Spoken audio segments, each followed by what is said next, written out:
আমি সেই মেয়ে। বাসে ট্রেনে রাস্তায় যাকে আপনি রোজ দেখেন, যার শাড়ি, কপালে টিপ, কানের দুল আর পায়ের গোড়ায় আপনি রোজ দেখেন। আরও আরও অনেক কিছু দেখতে পাবার স্বপ্ন দেখেন। স্বপ্নেই যাকে ইচ্ছে মতন দেখেন, আমি সেই মেয়ে। বিহারের প্রত্যন্ত এলাকায় দিনের আলোয় যার ছায়া মাড়ানো আপনার ধর্মে নিষিদ্ধ, আর রাতের গভীরে যাকে বস্তি থেকে তুলে আনতে পাইক বরকন্দাজ পাঠান আপনি। আর সুসজ্জিত বিছানায় যার জন্য অপেক্ষায় অধীন হয় আপনার রাজকীয় লাম্পট্য, আমি সেই মেয়ে।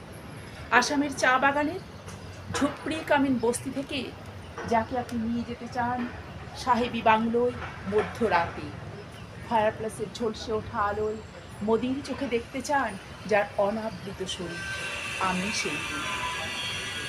রাজস্থানের শুকনো উঠোন থেকে পিপাসার জল আনতে যাকে আপনি পাঠিয়ে দেন 10 মাইল দূরে সরকারি ইদারায়, আর 20 মাইল হেঁটে ক্লান্ত বিধ্বস্ত যে রমণী খরা কাঠে ঘরে ফিরলেই যাকে আপনি বসিয়ে দেন চুলার আগুনে আপনার রুটি বানাতে, আমি সেই মেয়ে।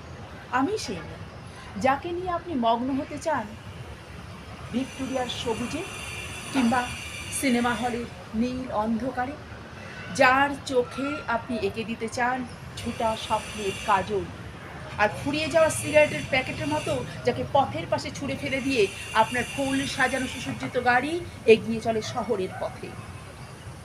কোনো দেখা আলোর গধূলিতেই একা দাঁড়িয়ে থাকা, আমি সেই মেয়ে।